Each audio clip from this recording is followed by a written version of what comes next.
Kau percaya tak? Rumah teres 2 tingkat dekat bahagian belakang abang ini 4 bilik, 3 bilik air. Harga dia start daripada RM590,000 je. Mesti tak percaya kan? Dah lah cantik, besar pula tu. Dan penting lah kau tengok dekat kawasan perumahan Eco Grandeur ni memang nampak eksklusif. Dan paling abang suka kan, landscape dia macam resort babe. Adalah, jom abang bawa korang tour rumah ni. Inilah dia rumah yang abang tunjuk tadi tu, Wellington Garden Terrace Home. Yang ini rumah teres 2 tingkat. Saiz dia 18x65. Dia ada 4 bilik, dia ada 3 bilik air. Dekat tingkat bawah dia ada 1 bilik. Dekat tingkat atas pula ada 3 bilik. Kau tengok ni, cantik kan?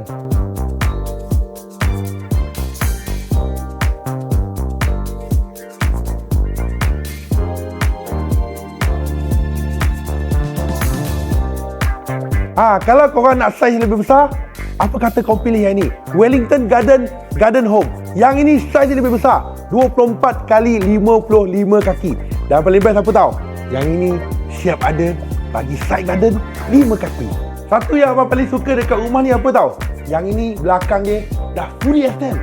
Uish, dekat sini pun dah banyak jimat dah.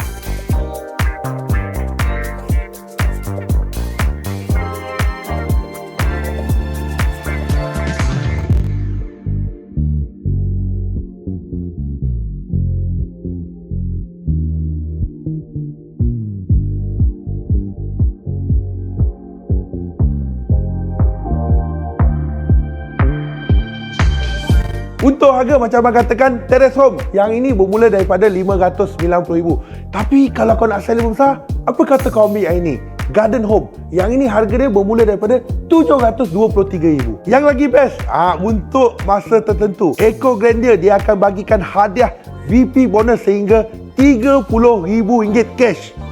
Sini pun dah banyak jimat. Orang Cina kata masuk rumah cuci kaki je. Bila korang beli rumah baru ni, selalunya dalam pembinaan kau kena bertunggu bertahun-tahun baru siap kan. Tapi projek perumahan ni tak payah tunggu lama. Tahun depan dah siap. Dan antara faktor yang korang kena consider, dekat sini kawasan pembangunan rumah memang dah matang. Siap ada sekolah, universiti, hospital, Jaya Grocer dan banyak lagi kedai-kedai yang lain. Tak payah dah nak jalan jauh-jauh nak pergi beli barang. Kawasan pun cantik, siap ada taman lagi. Seronoklah mata bila nak balik kerja nanti. Jadi, tunggu apa lagi? Barang best. Tak tunggu lama tau. Dan kalau kau berminat dengan rumah ni, kau boleh contact dekat nombor dekat bahagian bawah. Dan untuk masa terhad, sekarang ni mereka bagi free SPA, loan agreement dan juga legal fee. Tunggu apa lagi? Contact lah sekarang.